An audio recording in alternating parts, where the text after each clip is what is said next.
so many wonderful teachers out there. We don't want to lose them all.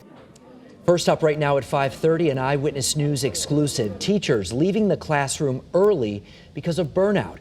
2 years into the pandemic, we're seeing more teachers now calling it quits. In fact, Connecticut's 2019 Teacher of the Year is among those who decided to retire early.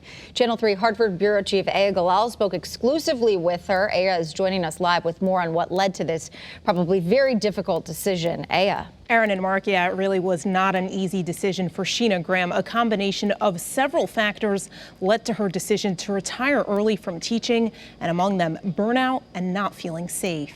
I think what inspired me to go into teaching is that I had these amazing teachers myself. Growing up, Sheena Graham's teachers showed her that the education profession could be fun, enlightening, and life-changing. She taught music at the Warren Harding High School in Bridgeport for almost 37 years. I think the arts play such an important role in the development of children because it gives you that safe place. In 2019, she was selected as the Connecticut Teacher of the Year. But now, 2 years into the pandemic, Graham decided to retire from teaching early. For me to leave the classroom was, it was very challenging. Having a latex allergy posed numerous challenges for her as she taught during the pandemic. Graham says she did not feel safe. A combination of burnout and lack of support ultimately led the former Teacher of the Year to leave the profession early. It just became very clear that it's what I needed to do.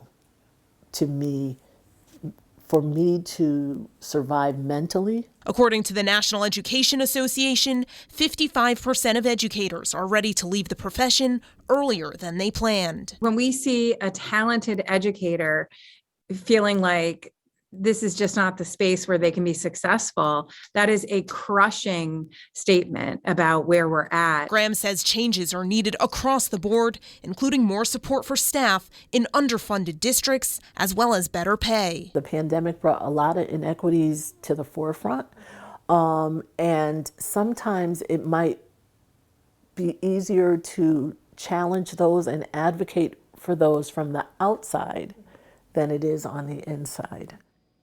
And Sheena Graham says she's not exactly sure of where she'll go next, but she still wants to find ways to work with children and advocate for education. Live in the newsroom tonight, Aya Galal, Channel 3 Eyewitness News.